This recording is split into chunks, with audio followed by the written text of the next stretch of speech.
Hello and welcome. Today I'm going to be showing you how to make cucumber and onion brine. This snack is great for any season or occasion and is one of my dad's favorites.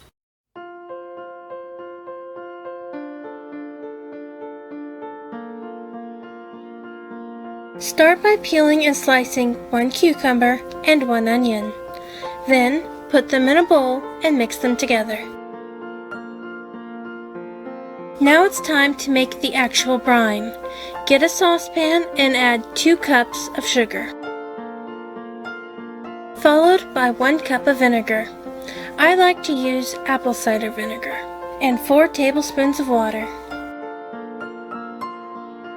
Stir together, turn on the heat, and bring to a full rolling boil, which means when you stir it, it doesn't stop bubbling.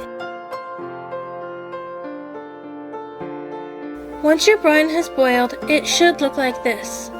Allow it to cool, and while it's doing so, stir the brine a few times to make sure everything is mixed together completely. I allowed my brine to cool for about 15 minutes. The reason we do this is so that the hot liquid doesn't cook our cucumbers and onions. Now that it's ready, it's time to add it to the veggies. Give it a quick stir, making sure the onions and cucumbers are nice and coated. I hope you enjoyed learning how to make cucumber and onion brine.